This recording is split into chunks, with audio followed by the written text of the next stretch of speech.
heard them dividing my money while I pretended to sleep. That was the first truth of that night. Sharp, humiliating, and as cold as the draft crawling under my living room door. At 78, people assume you sleep heavily. They assume your mind dulls, your senses fade, your awareness drifts into some soft cotton haze. Mine never did. If anything, age only sharpened my hearing, especially when it came to the voices of my own children. I lay still in my armchair, the old quilt drawn over me, my breathing slow and even. The lamp was off, the house quiet except for the faint hum of the refrigerator. And then I heard the key turning. Not knocking, not calling out, just letting themselves in. Daniel first. Then Courtney's hurried whisper behind him. Their footsteps hesitated as if making sure I was truly asleep. I felt, rather than saw, the moment they realized I wasn't in my bedroom. A pause. Then a sigh of relief. "She's out," Daniel whispered. "Good. Let's do this fast." Out, as if I were an appliance. My hand moved slowly under the quilt until I found the little recorder Jacob had given me last week. "For capturing old memories, Grandma." I pressed the button and kept my fingers on it, steady as a surgeon. The red light glowed faintly under the fabric. Courtney opened a drawer, the one where I keep my insurance papers. "She won't understand any of this," she murmured. "Helen barely remembers to lock her doors." Helen, not Mom, not even Mother. I felt my jaw tense, but my breath remained slow. "It's better this way," Daniel said, his voice quiet but firm. "We'll get her to sign the new forms tomorrow. She won't read them. She never does. And once the house is in both our names, the rest will follow." A shuffle of papers. My papers. Courtney laughed softly. "God, imagine if she knew how much she actually has. She sits in this old chair eating soup, while half of this could buy us a second home." Half. A second home. Their shadows moved across the carpet, crossing in front of me. They never once looked down. They never imagined I was awake. Why would they? In their minds, I had been fading for years, smaller, slower, easier to bend. "She'll sign," Daniel repeated. "She always signs. And when the time comes, we'll handle the rest. It's not like Jacob will question anything." My throat tightened. Not from tears, but from something older and harder. The way betrayal fossilizes inside you. But I stayed motionless, my breath soft and steady, my recorder glowing under the quilt, catching every careless syllable. Then Courtney said something that sliced deeper than the rest. "She's lived long enough. She won't need all that money much longer." They went on, calculating, dividing, predicting my decline like it was scheduled on a calendar. I heard the zipper of my document pouch, the rustle of envelopes, the clink of my safe keys being tried one by one. I listened to my own children plan my disappearance from my own life. When they finally left, the house did not return to silence. It pulsed with a new awareness, an old woman awakening not from sleep, but from delusion. I opened my eyes in the dark and looked around my little room, its wrinkles and wear so much like my own. My hand closed around the recorder. For the first time in years, I did not feel fragile. I felt awake. Morning always tells the truth more plainly than night does. It doesn't whisper or hide behind shadows. It just stands in the doorway, pale and honest, waiting for you to face what you already know. When I opened my eyes, the first thing I felt was stiffness in my neck from sleeping in the armchair. The second, a quiet heaviness beneath my ribs. Not fear, not sorrow, something flatter, colder, recognition. I folded the quilt carefully, the way I've done for 30 years, smoothing the worn corners. My hands didn't shake. That surprised me. They tremble when I read fine print or button a blouse, but not now. Not after hearing my own children divide my life like leftover cake. The kitchen was chilly, so I turned on the kettle and stood near it, letting the rising steam warm my face. My house has always been small, but in the morning light, it looked different, more fragile, as if it too had heard the voices slipping across the carpet in the dark. My husband used to say a home absorbs everything: love, arguments, secrets, hopes. Apparently, it absorbs betrayal as well. I made tea and sat at the small oak table.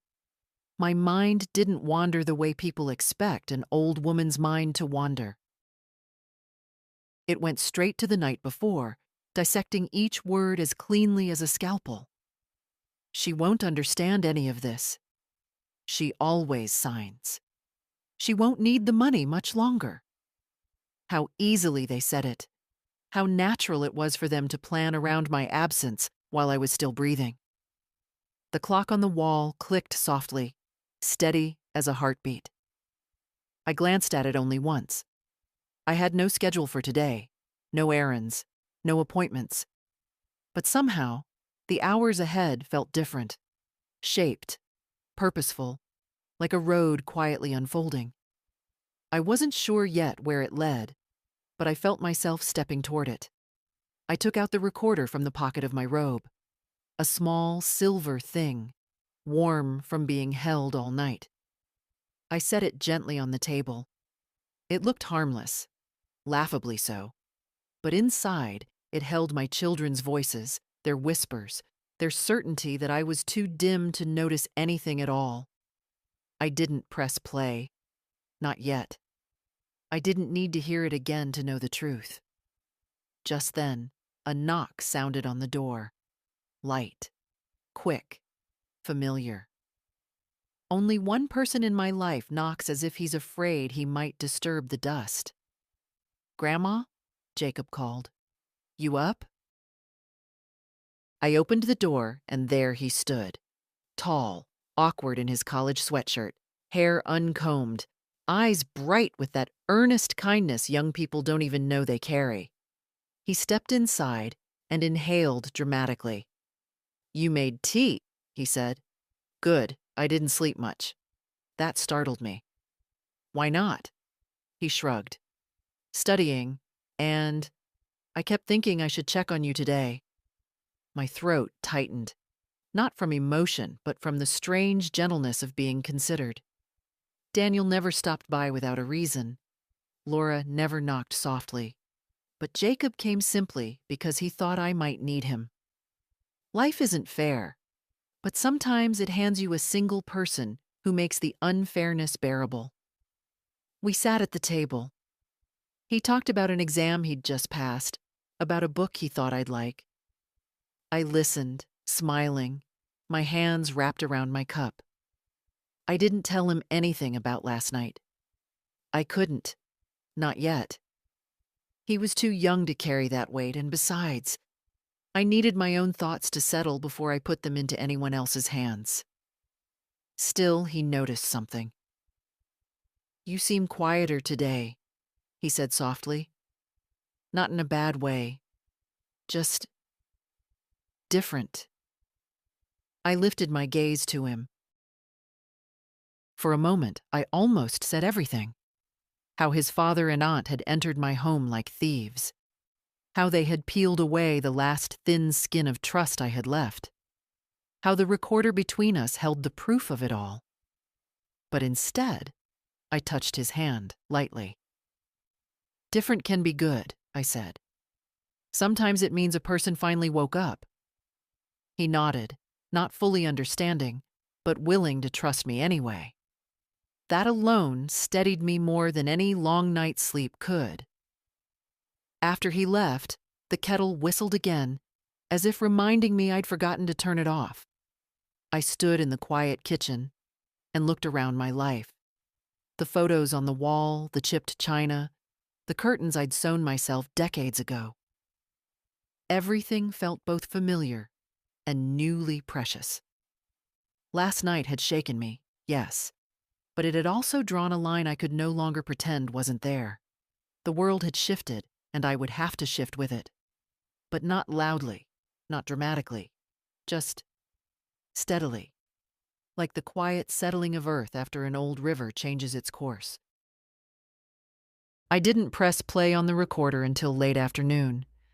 Half the day passed with me drifting through my little house like someone listening for an echo, slowly, quietly, touching familiar things as if deciding whether they still belonged to me. The cup Jacob used sat in the sink, a faint ring of tea dried at the bottom. The chair where I'd slept still held the imprint of my body. The quilt lay neatly folded over the armrest. Nothing looked different, but everything felt altered. Finally, I sat down, placed the recorder on the table, and clicked the button. Their voices spilled out immediately, low, confident, unhurried. Daniel's calm tone, Courtney's pointed whispers. I had expected the recording to shake me, but listening to it was like watching a storm from behind a sturdy window. The fear wasn't in the sound. The fear had already lived in me for years, quiet and constant. What I heard now confirmed something I'd been refusing to name. They hadn't lost respect for me last night. They had long since lost it. I had simply overheard the moment the illusion finally collapsed. I let the recording play through once. Then again. On the third listen, I didn't hear the words anymore. I heard patterns. The familiarity in Daniel's tone when he said, "She always signs." The casual cruelty when Courtney laughed about my savings. The way neither of them hesitated. No guilt, no second thoughts. Just a plan. A plan they'd probably rehearsed. I turned the recorder off and set it aside. The quiet pressed in around me, thick as wool. I wasn't angry, not yet. Anger is sharp, bright, quick. What I felt was older and more settled. A kind of clarity. For years I'd believed I was being generous, helpful, supportive. A good mother, even if imperfect. When my son needed money for his business, I convinced myself it was natural to help him. When my daughter needed a short-term loan, I told myself it was family duty. When they came to me with papers, tax forms, insurance updates, refinancing documents, I signed because I trusted them. Or perhaps because trusting them was easier than imagining they could take advantage of me. But I also knew the truth, quietly, like a whisper under the floorboards. I'd known it long before last night. I just didn't want to look directly at it. Sometimes you love people so deeply, you refuse to see the shape of the knife in their hand, even as it glints right in front of you. I stood and walked to the window. Outside, the street was calm. The kind of calm a long neighborhood acquires. Cars parked in the same places, lawns aging with their owners, the breeze turning leaves without urgency. I'd lived here 50 years. I'd carried groceries through that door with my husband's warm hand on my back. I'd watched my children run down that sidewalk with scraped knees. I'd baked pies, shelved school drawings, mended shirts. I had built a life of small, steady things. And last night revealed they saw none of it. They saw only the numbers attached to my name. The house felt too quiet, so I went to the bedroom and opened my closet. Among the old coats and scarves, tucked high on the shelf, was a metal box. I hadn't opened it in years. Inside were bank statements, notes I'd written to myself about accounts, documents from my husband's file. I held them gently, as if touching something sacred. These papers represented decades of careful decisions, savings scraped from small paychecks, investments my husband taught me to make. quiet sacrifices I never spoke about. My children knew pieces of this, but not the whole. They didn't know how much of myself had gone into preserving our home, our stability. They only saw what they expected to see: an old woman who could be guided, nudged, persuaded. I carried the box to the kitchen table, laid the papers out. For the first time in years, I examined every line, every number, every date. My husband used to say, "Money isn't about wealth, it's about control." Who holds it? Who depends on it? Who uses it as leverage? I realized, sitting there with the late sun creeping across my table, that I had given Daniel and Laura far more control than they ever earned. By evening, I put everything back in order and washed the teacup Jacob had used. His kindness lingered on the edge of my thoughts, a reminder that not all love turns selfish with age. I wasn't ready for confrontation. Not yet. But I wasn't afraid anymore either. I felt something steady settle into me, like a stone at the bottom of a river, unmoved by the current. They thought last night would be the beginning of my decline. They were wrong. It was the beginning of my awareness. People like to believe families fall apart in one dramatic moment: a shouted argument, a slammed door, a betrayal so loud the walls remember it. But in my experience, distance grows the way rust does, quietly, slowly. Then all at once you realize the foundation has thinned to paper. As I sat at the kitchen table the next morning, I let myself trace every step that had brought Daniel and Laura to that night. Their whispers over my sleeping body, their certainty that I existed only for their benefit. It didn't begin yesterday. It didn't even begin last year. The truth had been seeping in for decades. I thought first of Daniel because he was easier to understand. He'd been a serious, polite boy who adored his father. After my husband died, Daniel slipped into a role he didn't know how to fill: protector, decision-maker, the man of the family. But life has a way of twisting intentions. Responsibility turned into entitlement. Concern turned into control. Every time he told me, "Mom, I'll handle it," what he really meant was that I should step aside, trust his judgment, and stay quiet. And I did. For years.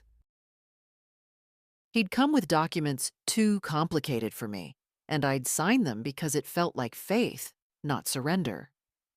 When he needed money for a business venture that failed after 6 months, I excused it. He's trying. When he snapped at me for buying a new heater without consulting him, I told myself he was stressed. When he began visiting only when something needed fixing, or when bills were tight, I convinced myself that adult children are simply busy, not drifting. Love can make a person blind longer than any illness.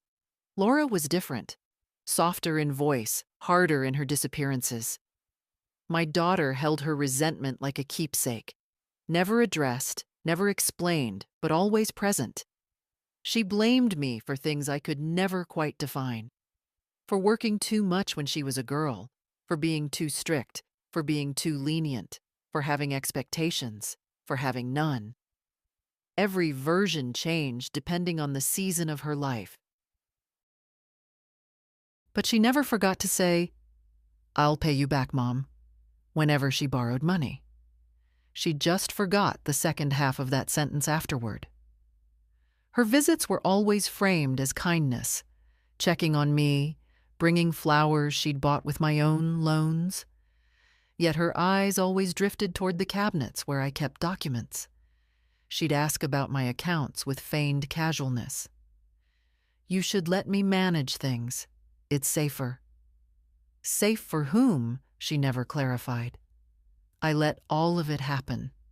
I let it because I remembered their small hands in mine, their scraped knees, the nights they cried over heartbreaks, The birthdays when they climbed into my lap to blow out candles. I let it because the alternative, admitting they no longer saw me, felt too brutal to bear. It's strange how a parent's memory clings to what was long after the children have left it behind. I looked around my kitchen then, its peeling paint, the old radio on the counter, the faded curtains I'd sewn before Laura was born, and wondered if these quiet rooms had noticed the shift before I had. Maybe the walls had heard their tone changing years before it reached my understanding.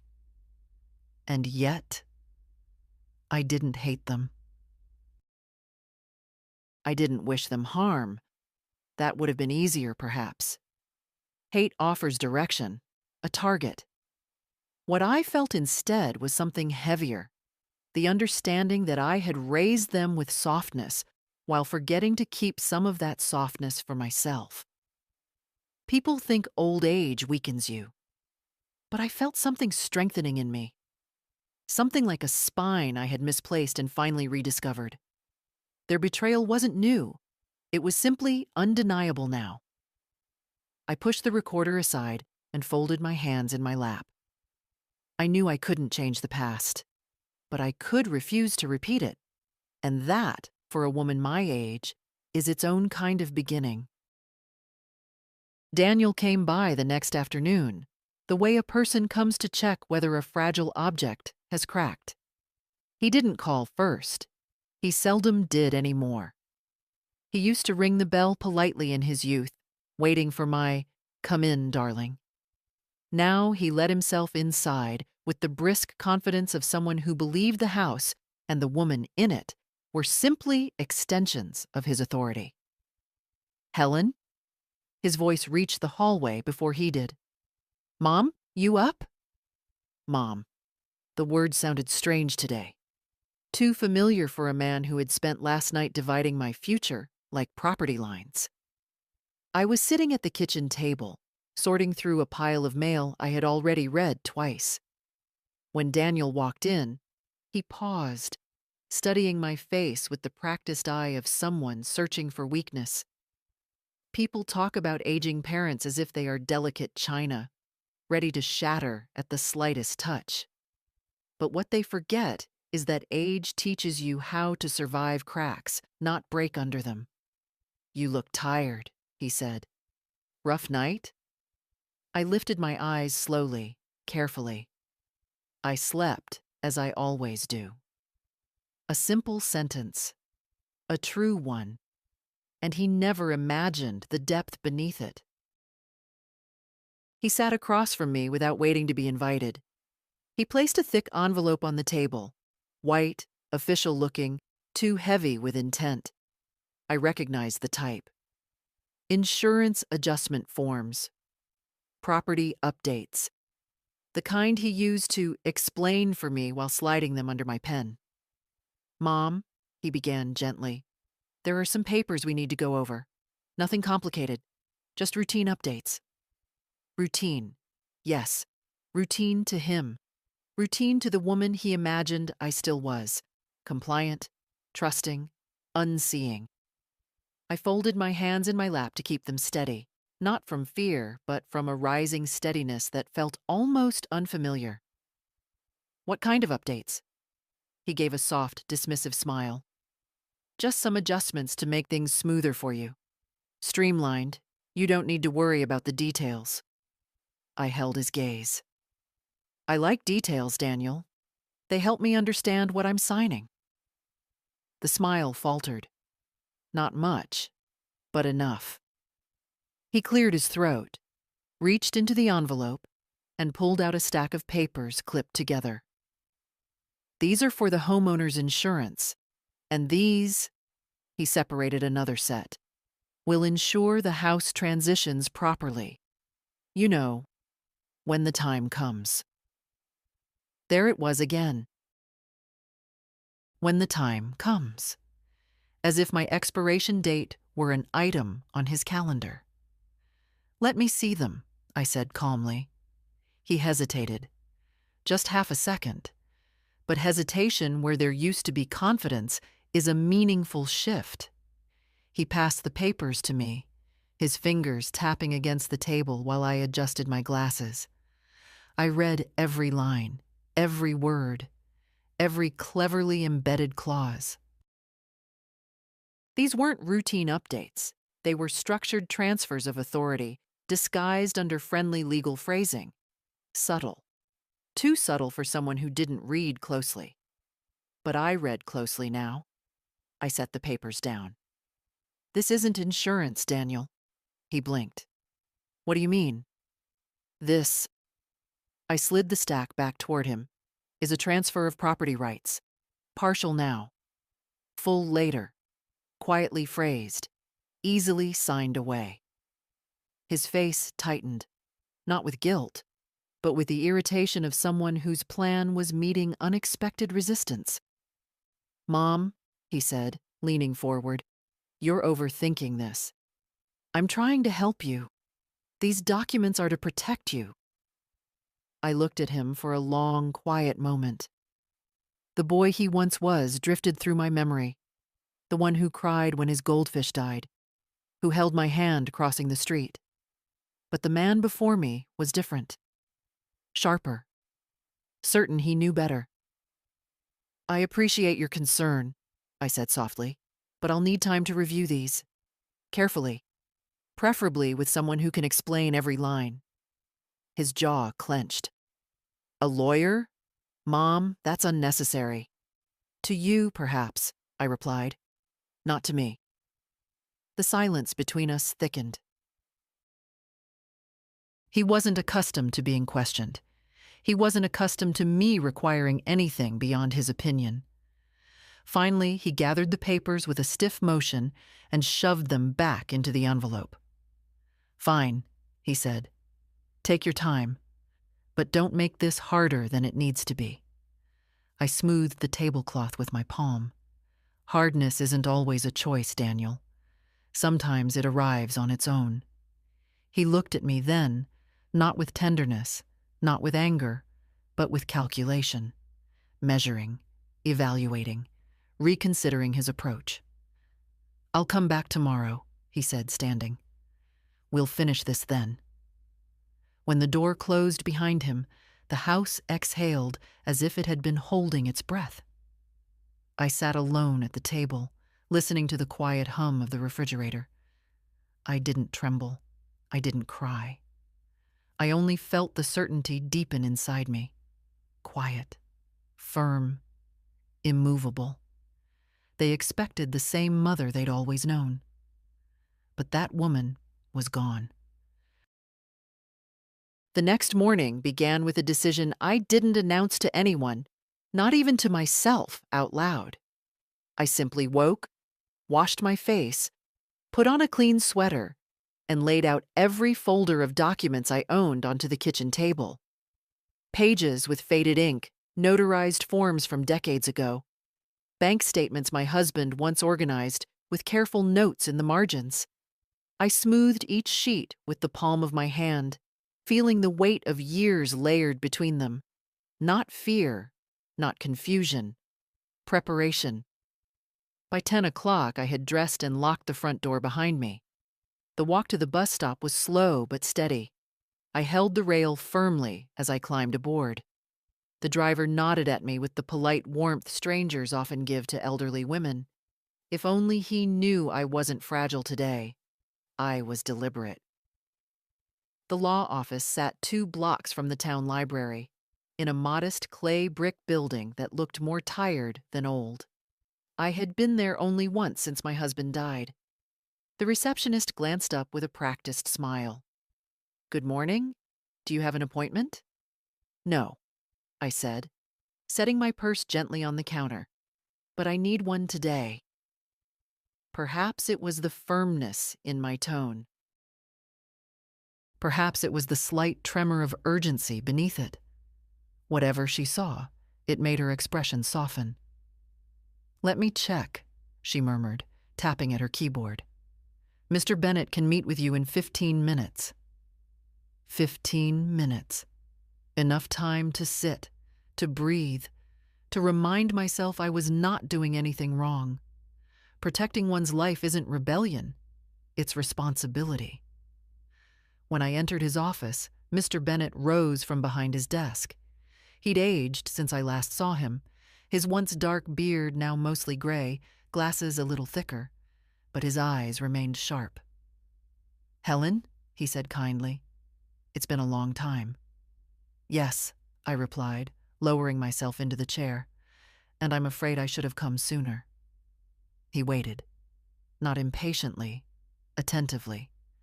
That alone almost unraveled me. How strange it felt to be listened to. I reached carefully into my purse and took out the recorder. I set it on his desk between us. "I need to secure my home," I said quietly, "and my accounts, and I need to do it without my children being able to undo anything." He didn't ask why. He pressed play. The room filled with Daniel's voice first, calm, assured, entitled. Then Courtney's whisper, the rustle of papers, the stark certainty in their tone. I kept my eyes on my folded hands while Mr. Bennett listened, his expression tightening in places, his jaw shifting in others. When the recording ended, he exhaled slowly. "Helen," he said, choosing his words with the same care a surgeon chooses instruments, "you've brought me clear evidence of intent to manipulate your assets. You did the right thing coming here." "I should have come years ago," I murmured. He shook his head. "It's not too late. You're competent. You're in full control. And you have options." Options. The word settled into me like a warm stone. He explained carefully how we could revoke all informal permissions, remove shared access, create an irrevocable trust to protect the house and investments, assign a long-term agent of my choosing, and craft directives that could not be overridden without court intervention. Everything he said made sense. Everything sounded like a door I hadn't realized I could close until now. "I want Jacob to be the beneficiary," I said finally, "but not responsible for managing anything yet. He's too young." Mr. Bennett nodded. "We can structure it that way." "And I want Daniel and Laura removed from any authority." "That," he said calmly, "is absolutely your right." When I left the office, the air outside felt different, lighter somehow.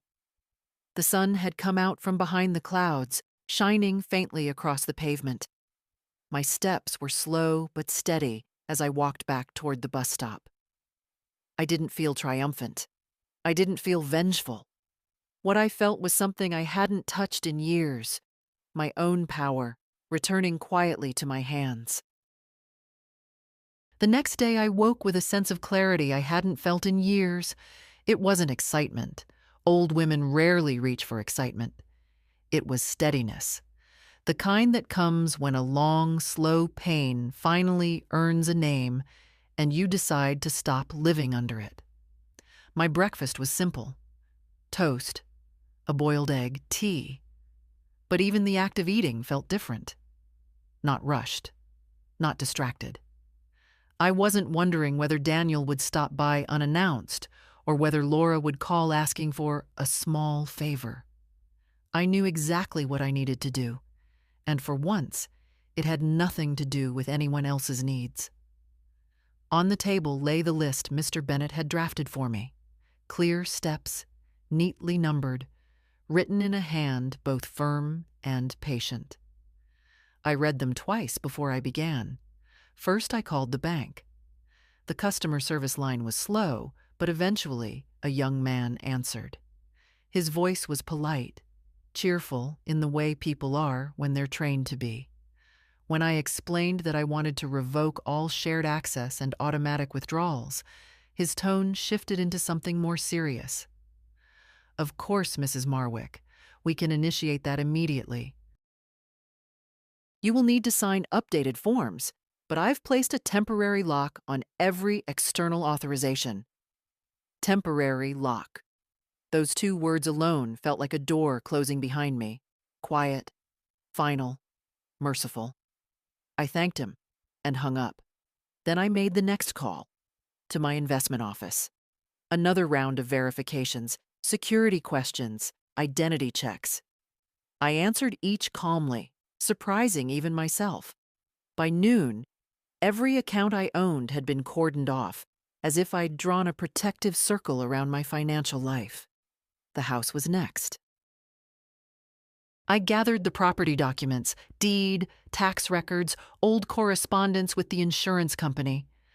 My hands moved with purpose, sorting, stacking, identifying what needed to be included in the trust. These papers had once intimidated me. Now they felt like tools. Tools I had simply forgotten I knew how to use. I paused to rest, sitting in my armchair with a glass of water. The afternoon light filtered through the curtains in pale strips. Dust motes drifted lazily, unaware of the quiet revolution taking place beneath them. For years, I had allowed myself to live gently, to avoid conflict, to maintain peace. But gentleness is not the same as helplessness, and peace built on silence is not peace at all. By 3 o'clock, everything was gathered. I placed each stack into a folder, labeled, clipped, orderly. Then I walked to my bedroom and opened the drawer where I kept the emergency envelope my husband and I had created decades ago. Inside were the original versions of our will, photographs, and a note he'd written in his cramped handwriting. Don't let worry make your decisions for you. Let clarity do it instead. I touched the paper lightly. His absence still stung, but today it felt less lonely, more like guidance. I added the envelope to my stack and sat again, letting my breath settle. This quiet administrative work was the real turning point. Not the recording, not the betrayal, not even the visit to the lawyer.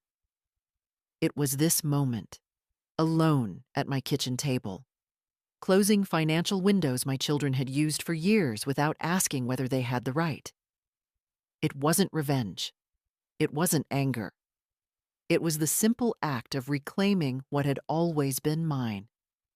When evening softened the edges of the room, I placed every prepared folder into a large canvas bag. Tomorrow, I would return to Mr. Bennett to finalize the trust. Tomorrow, the lines of possession would shift permanently. Tonight, the house felt different. Not safer, simply more mine. The kind of quiet that follows a storm not because it passed, but because I finally stepped out of its way. Laura arrived the next morning without calling ahead. She never called first, not because she was spontaneous, but because she assumed I would always be here, always available, always open like a shop with a broken lock. I heard her heels on the walkway before she reached the door. Sharp, hurried steps, impatient even with the pavement. When I opened the door, she swept inside with that familiar blend of perfume and entitlement. "Mom," she said, kissing the air beside my cheek. "You look pale. Are you eating? You haven't been answering your phone." I had answered every necessary call. Hers simply wasn't one of them. "I'm fine," I said, stepping aside. "Come in." She glanced around the house the way people do when they're searching for evidence of neglect, of weakness, of anything that might support their narrative. Her eyes paused on the folders stacked neatly on the table. "What's all this?" she asked, already reaching for one. "Leave them," I said gently. "They're mine." She froze, just a flicker, then smiled in that practiced way she used when she wanted something. "Of course. I just worry, Mom. You really shouldn't handle complex paperwork on your own. You know how overwhelming it gets for you." "For you?" The emphasis was quiet, but unmistakable. "I manage," I said. She sat across from me, smoothing her skirt.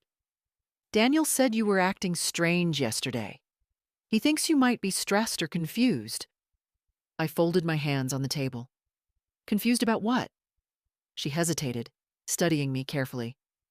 About your finances. About the house. About everything that needs to be arranged as you get older. There it was, not even wrapped in soft language this time. Laura, I said, I'm not confused. But she pressed on with the soft tone of a woman who believed her gentleness made her manipulations invisible. I know it's overwhelming, Mom. Aging is complicated, and you've been so generous all these years, helping me with the studio, helping Daniel with his business. Honestly, I don't know how you kept track of everything. That's why I think it's best if you let us manage things now. Manage, I repeated quietly. She smiled. Just to make life easier for you. Life easier for me. What an elegant phrase for taking control. I breathed in slowly. The air felt thick, like memories rising to the surface.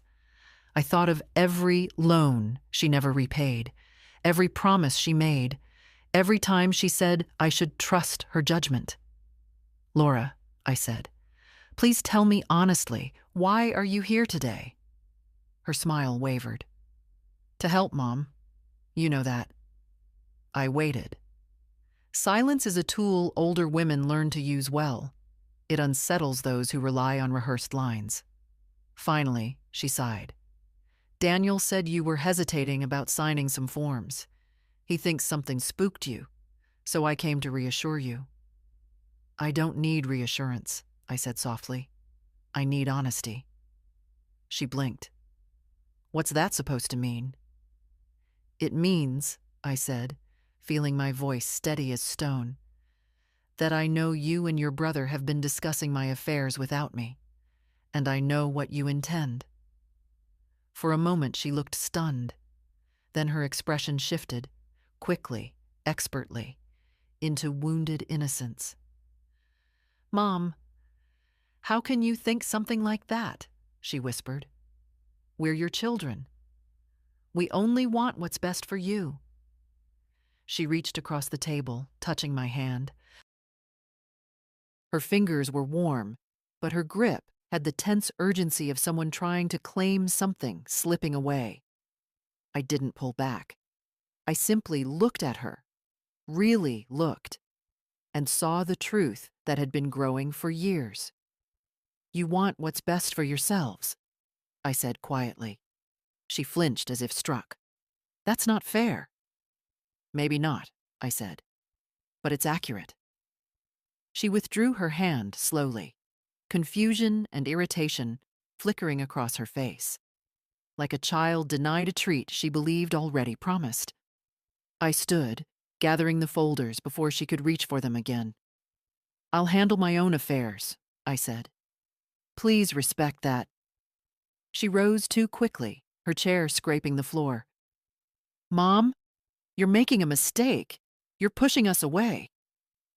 I met her eyes, calm as morning light. No, Laura. I'm simply stepping back into my own life. She stared at me for several long seconds, uncomprehending. Then she picked up her purse, muttering something about stress and stubbornness, and left without looking back. When the door closed, the house fell into soft silence. Not loneliness, just space. Finally, mine again. Jacob showed up that evening without warning, the way only young people can, unburdened by the formality adults layer over every interaction. I heard his knock, softer than Laura's heels, gentler than Daniel's impatience. When I opened the door, he gave me a smile so honest it almost undid me. Grandma, he said, can I come in? He didn't ask out of politeness. He asked because he wanted to make sure I wasn't tired or upset or in the middle of something. Thoughtfulness like that is rare, especially in a world where even family often thinks only of convenience. Yes, I said. Come in, sweetheart. He stepped inside and shrugged off his backpack, letting it drop by the door. He never asked where to put it. He just placed it gently in the same spot every time he visited, as if claiming a small corner of the house as his own. I noticed immediately that something was on his mind. He paced toward the kitchen, then hesitated halfway, turning toward me instead. "You sure you're okay?" he asked. "I know you said you were, but I don't know. You seem different lately." Different? Yes, a word heavier than he realized. "I'm fine," I said softly. "Just thinking more these days." He nodded slowly, studying my face with a seriousness that didn't match his years. "Dad and Aunt Laura were acting weird today. Kinda tense. I thought maybe something happened." I turned away from him to pour tea. Not to hide anything, just to give myself a moment. His concern felt like a warm hand on the back of my ribs, steadying me in a place long hollowed out. "They're dealing with their own worries," I said. "You don't need to get caught in it." He pulled out a chair and sat down.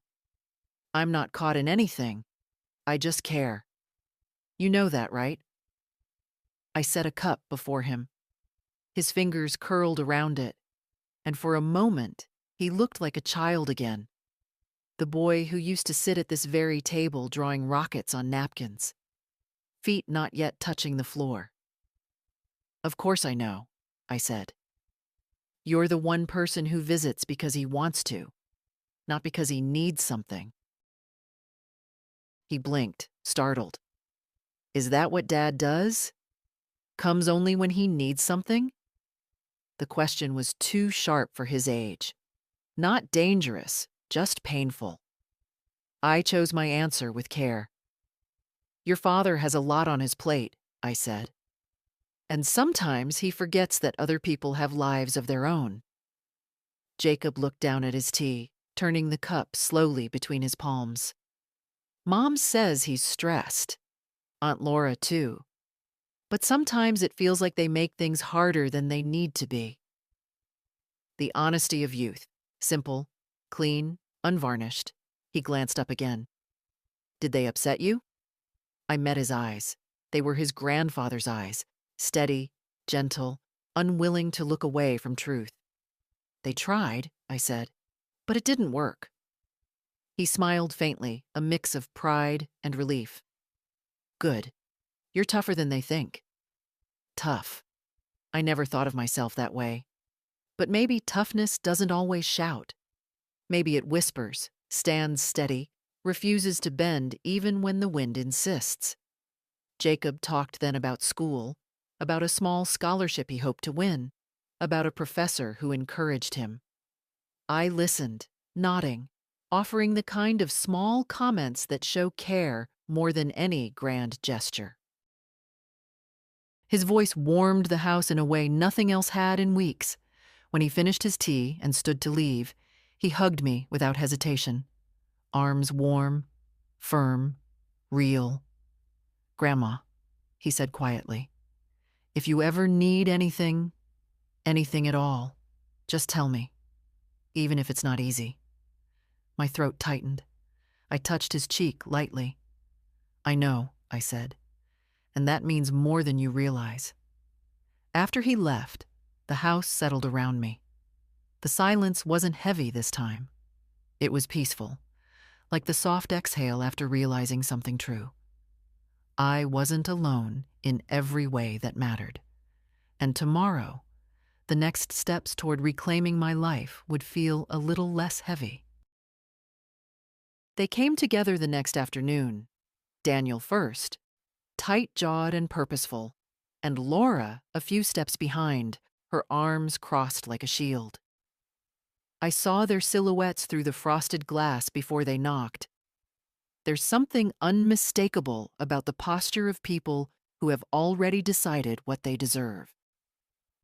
I opened the door before they could ring again. "Mom," Daniel said, his tone clipped. "We need to talk." Of course they did. People who try to control you always need to talk. But what they really mean is, sit down, and accept what we've already decided. Come in, I said, stepping aside. They entered like two lawyers preparing for closing statements. No warmth, no pause to take in the room. They walked straight into the kitchen, their battlefield of choice, and sat opposite me without waiting to be offered chairs. Daniel placed a folder on the table. Not the same one as before. Thinner. More urgent. "Mom," he began, "we're worried." Laura nodded, her expression arranged into a careful mask. "You've been acting secretive and scattered. It's unlike you." I folded my hands in my lap. "In what way?" Daniel leaned forward. "You won't sign the documents. You're making changes to your accounts. The bank called me today." "The bank should not have called you," I said quietly. That startled him. It flashed across his face, a brief, involuntary crack in his certainty. "Well," he said, recovering, "they reached out because you've always had me listed as a secondary contact." "I've corrected that," I said. Laura's breath hitched, barely audible. She exchanged a look with Daniel, a small, quick, panicked thing. "Why would you do that?" she asked. "We're your children. We're supposed to help you." I met her gaze. Help me do what exactly? Silence. The kind that grows thick, takes shape, and demands honesty none of them were prepared to give. Daniel opened the folder and pushed a set of papers toward me. "Mom, this is getting out of hand. We've talked about it. Laura and I both agree you need support managing things now. We can't let you risk making mistakes that could affect all of us. All of us." There it was again. Their truth, dressed as concern. "And," he added, "we think it's time you let us take over certain responsibilities. Financial ones. Legal ones. Routine things." Routine. The same word he used days earlier. Laura clasped her hands together, overplaying sincerity. "We love you. This isn't about control. It's about making sure the future is stable. For the family." The family. Meaning themselves. I looked down at the papers. Even without reading them closely, I recognized the structure. Authority transfers, access permissions, durable power of attorney. Loopholes large enough for them to walk through carrying everything I owned. "Did you bring these for me to sign today?" I asked softly. Daniel exhaled, frustrated. "Yes. It shouldn't be complicated, Mom. We don't want to argue. But we can't keep doing this song and dance. It's time to be practical." Practical. Such a clean word. Such a dangerous one. I slid the papers back across the table. "I won't be signing anything." Laura stiffened. Daniel's jaw set. The tension rose like steam from a boiling pot. "Mom," he said, his voice tightening, "don't do this. You're being unreasonable." "No," I replied, my tone steady as a winter branch. "I'm being aware." Laura's composure cracked. "Do you even understand how much responsibility you're putting on us? How stressful this is?" I looked at her gently, truly gently. "You seem stressed because you're not getting what you expected." The silence that followed was sharp enough to cut. Daniel stood abruptly, the chair scraping backward. "Fine. If you want to be stubborn, we can't stop you. But don't blame us when things fall apart." I rose too, slowly, carefully, but without the slightest tremor. "I've managed my life for 78 years, I said. "I think I can manage whatever comes next." They didn't answer. They simply gathered their folders, their indignation, their wounded self-righteousness, and walked out. When the door closed, the house felt lighter. Not safer. Just honest. Finally honest. That night, after Daniel and Laura left, with their indignation bundled tightly around them. The house felt too still. Not empty, still. As if every room were holding its breath, watching me, waiting to see whether I would crumble or rise. I didn't crumble, but I did sit down on the edge of my bed and allow myself something I had resisted for years, a moment of quiet breaking. It wasn't dramatic. No sobbing into my hands, no shaking shoulders. Just a slow, warm stream of tears sliding down my cheeks, the kind that come only when a truth has finally settled somewhere deep and refuses to be pushed away anymore. I didn't even bother to wipe them. Tears aren't shameful at my age. They are simply the body's way of emptying out whatever has been carried too long. I cried for the children I once had, kind, uncertain, eager to please. I cried for the mother I used to be, the one who believed that giving endlessly was the same as loving. I cried for the years I spent smoothing things over, cushioning their disappointments, softening their lives with pieces of mine. Mostly, I cried because I finally understood something I had not wanted to admit. They loved the idea of me, not the woman I am, eh? The idea of a mother who would always sign, always agree, always stay quiet. When the tears finally stopped, I sat very still, feeling an unfamiliar calm spread through me, the way a winter evening settles after snowfall. Soft, cool, but peaceful. Crying didn't weaken me. It emptied the space I needed for clarity. I rose and went to the mirror. My reflection looked the same as always.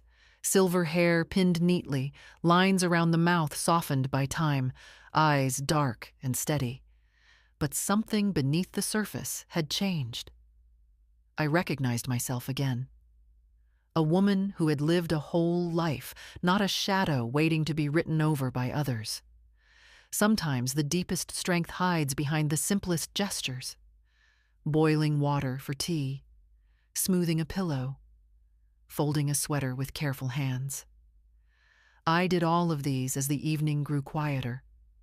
My movements were slow but intentional, grounding me in the present moment.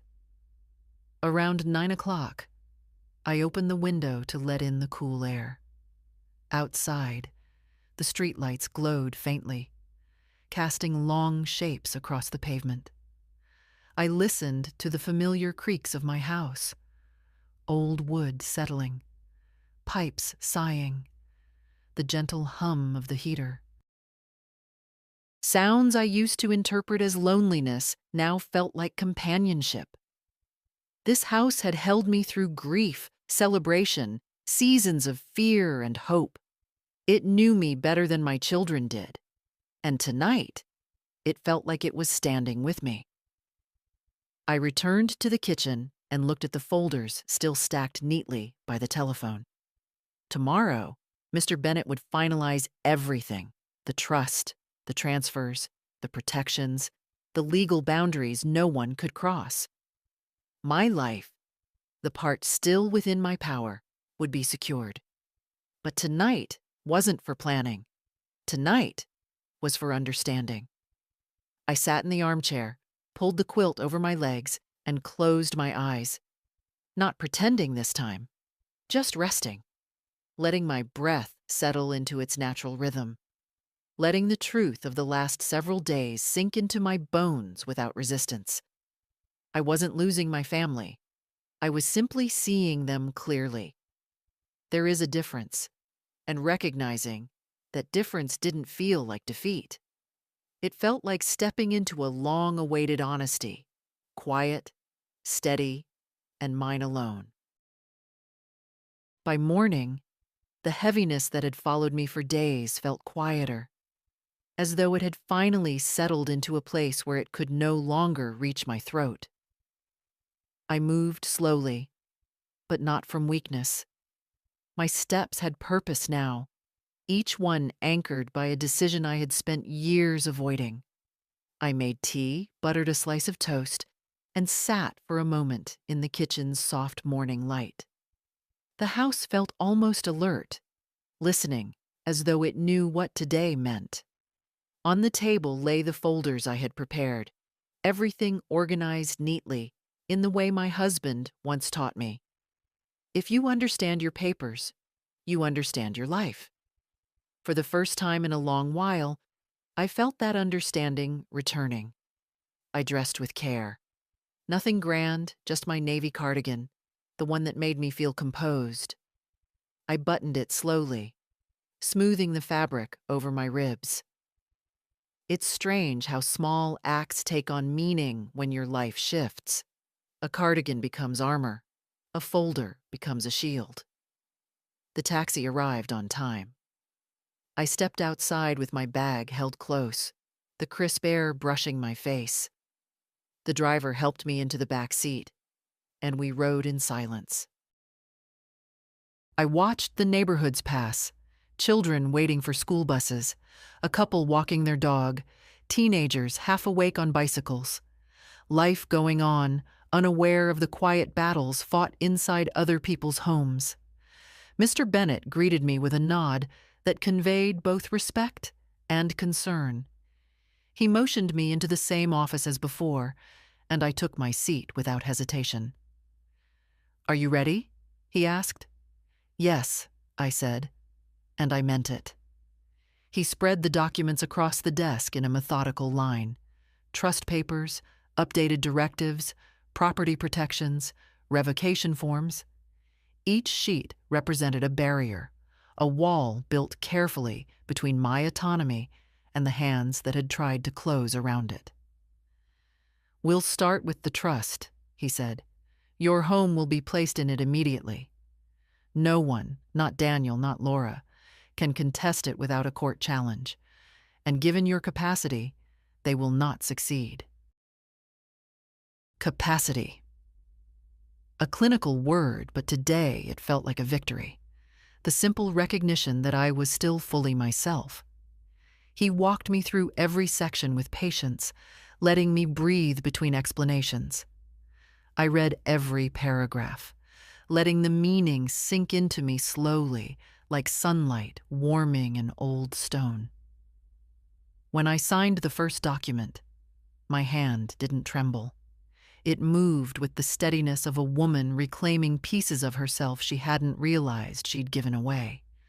One signature after another, quiet strokes of ink, deliberate, final. Next came the financial protections, removing all points of access, redirecting everything through the trust, and assigning Jacob as future beneficiary. "He doesn't need to know any of this yet," I said. "He's too young to carry that responsibility." "And he won't," Mr. Bennett replied. "Not until long after these decisions protect you." We continued, document after document, until the last signature dried beneath my pen. When it was done, the desk felt lighter, and so did I. Mr. Bennett leaned back, studying me. "How do you feel?"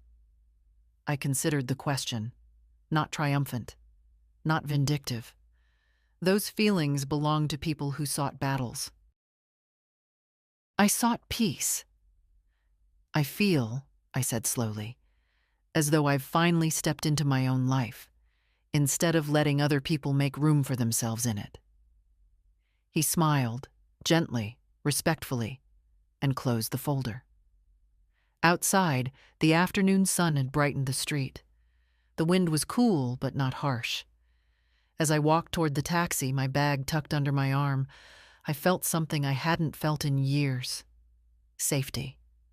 Not the kind given by others. The kind built by my own hands. When I reached home, the house greeted me with its familiar creaks.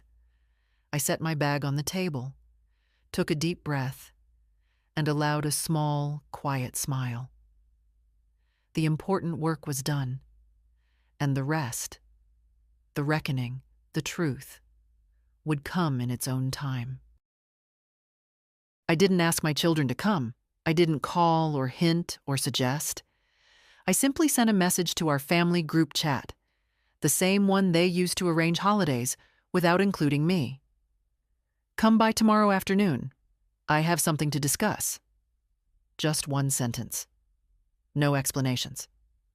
They arrived tense, suspicious, bracing for confrontation. Guilty people always do.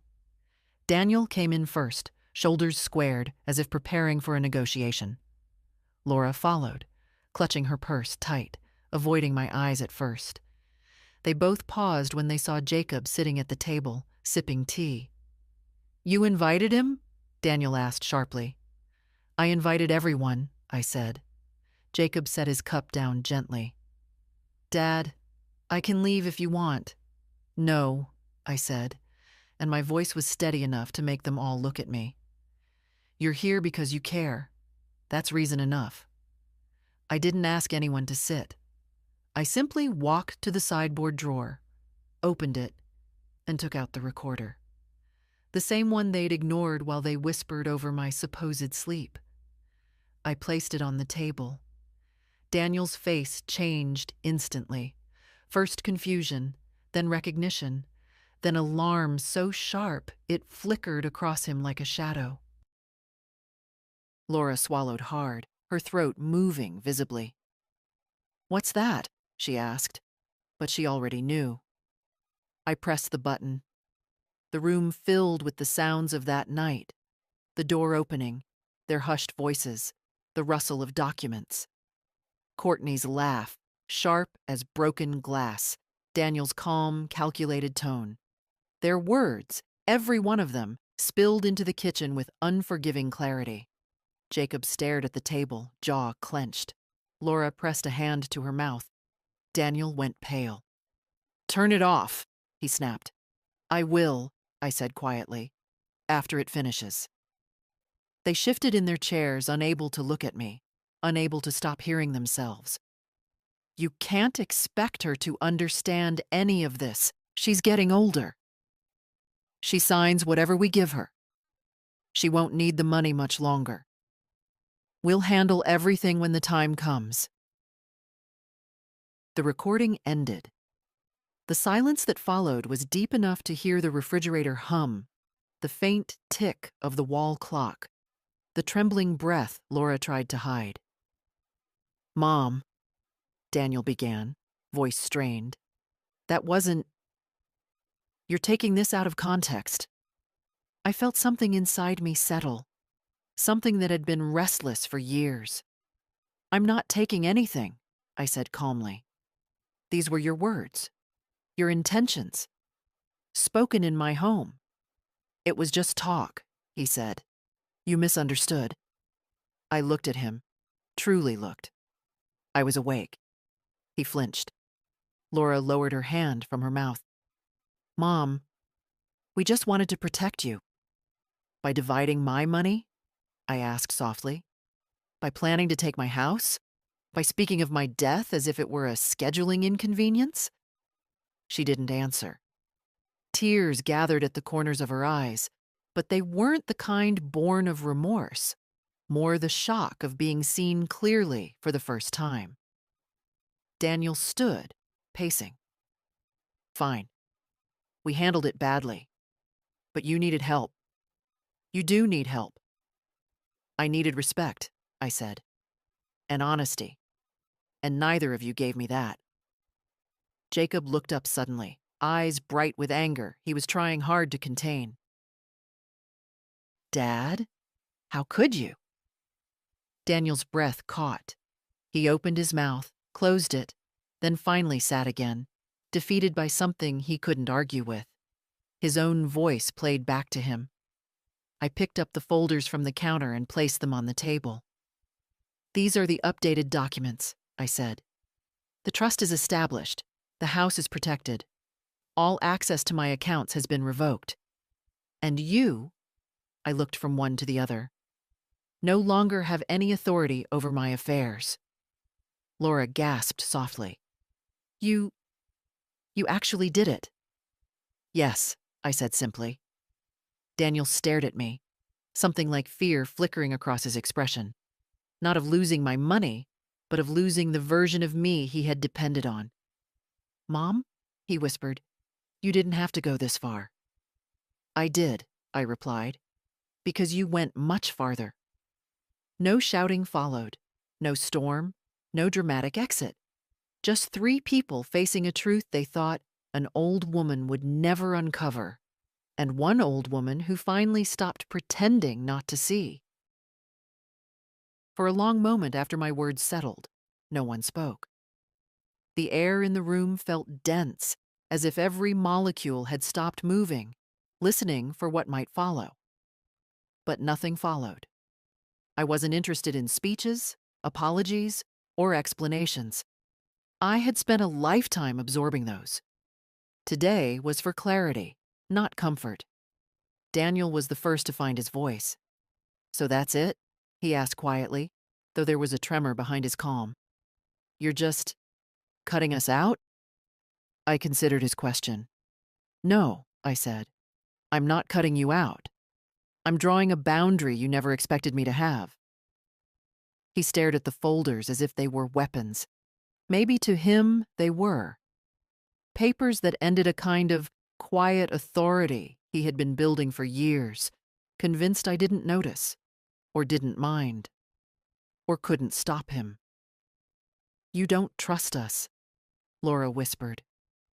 Her voice sounded small, not like a child's, but like someone who'd just realized the room she thought she controlled belonged to someone else. She touched the back of a chair for balance. I trusted you both longer than was wise, I said gently. Laura lifted her gaze. We're your children. Yes, I replied. And that's why this hurts. But being someone's child doesn't grant ownership of their life. Daniel pressed his palms against the table. Mom, listen. You're making permanent decisions, legal ones. You should think. I have thought, I said, longer than you know. He exhaled sharply, looking around the kitchen as if searching for something familiar to anchor himself. But everything here belonged to me. Every photograph, every chipped cup, every line of worn tile.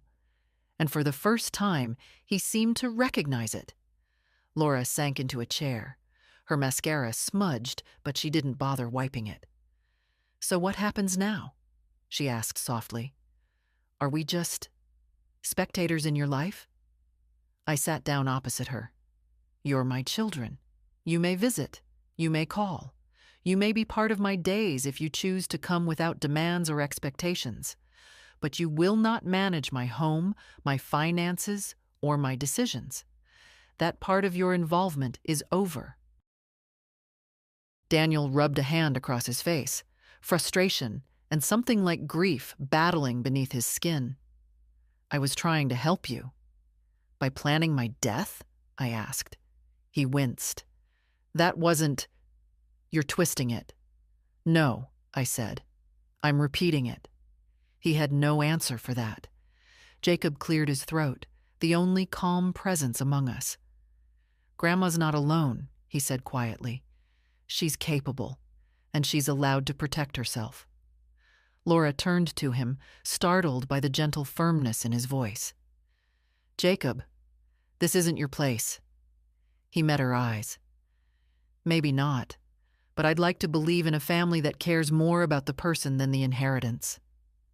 Her mouth opened, then closed again. Daniel stood abruptly. Fine, he said. You've made your point. We won't sign anything. We won't push. But don't expect us to sit here and pretend this is normal. I don't expect anything, I said. Expectation is what led us here. He gathered his coat, movement stiff. Laura rose slower, as if her legs resisted the truth she stood in. They walked to the door without ceremony.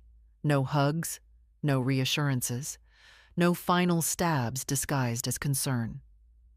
Before stepping outside, Laura paused. Mom, if you ever need anything, I'll ask, I said. If I need anything. She nodded, a small, uncertain motion, then followed her brother out. When the door closed, I didn't collapse. I didn't tremble. I didn't feel triumphant. I simply breathed. The house felt different, not fragile, but settled. Everything loose had been gathered. Everything hidden had been named. Everything threatened had been protected. I walked to the kitchen table, touched the folder edges lightly, and felt a quiet certainty move through me. I had done exactly what needed to be done, not out of revenge, out of respect, for the life I still had and the woman I still was. After Daniel and Laura left, the house fell into a stillness that felt almost ceremonial. Not empty, not abandoned, simply cleared, as though someone had swept out all the stale air I'd been breathing for years and opened a window to something honest. I stood in the middle of my kitchen, hands resting lightly on the back of a chair, letting the quiet settle around me. I didn't feel victorious. Victory belongs to people who fight battles loudly. What I felt was steadier, deeper, something that rose from the quiet folds of my years. I felt intact. Intactness is an underrated triumph. I brewed a fresh pot of tea, the steam curling gently like threads of thought. I took my cup to the living room and sat in the armchair where everything had begun. The same place where I'd pretended to sleep while my children divided my life. The quilt lay over the arm just as it had that night, soft and worn from a lifetime of use. I pulled it across my lap. The house breathed with me, wood settling, pipes humming, wind brushing the windows. Familiar sounds. Loyal sounds. Sounds that had never once lied to me or asked for what wasn't theirs.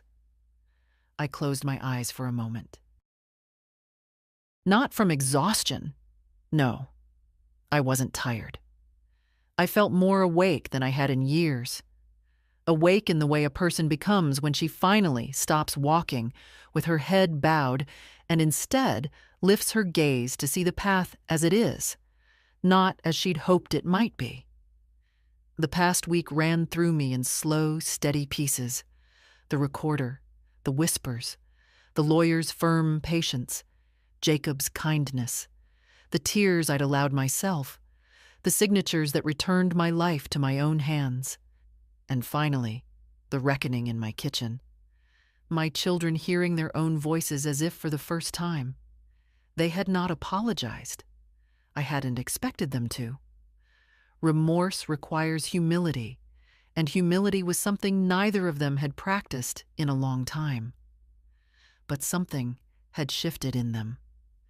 I saw it in the way Daniel's shoulders lowered when he realized he no longer had a claim on my decisions. I saw it in the way Laura hesitated at the door, uncertainty flickering through her practiced composure. Something had cracked. Not necessarily for my sake, but perhaps for their own. Sometimes truth plants seeds in the dark that take years to sprout. Maybe this was one of those seeds. I sipped my tea slowly, savoring its warmth. Age teaches you to appreciate warmth wherever you find it. In a cup, in a quiet room, in the steady knowledge that you have protected yourself without becoming hard. Strength doesn't need sharp edges. Sometimes it is found in gentleness that no longer bends. The sun shifted across the floor, lighting the stack of papers on the coffee table. My trust documents, my directives, the legal confirmations of the life I had reclaimed. For a moment, I touched the top page with the tip of my finger, grateful not for what I owned, but for the simple fact that it was mine. My phone chimed. A message from Jacob. Just checking on you. Love you. I smiled, small and real. Not everything had been lost. Not every bond had frayed. Life rarely hands you perfection, but sometimes it hands you one person who reminds you that love can still be clean. I typed back, I'm all right, dear. Love you too. Then I set the phone aside and breathed in the late afternoon quiet. This was my life. Not the version others wanted to mold, not the diminished shadow they expected me to slip into, but the one I had chosen, steadily, decisively, in the full light of day. People think old age means shrinking, but the truth is simpler. Old age means choosing what matters and setting down what does not. And I, Helen Marwick, 78 years old, still steady in my chair, had finally chosen myself. I looked toward the window, where the branches swayed in the breeze, and felt the soft, grounded certainty of someone who has survived more than anyone realized. I am still here. I am still whole. And that is enough. If you have a story of your own, one you've held quietly, one that deserves to be heard, share it. Your voice matters more than you think.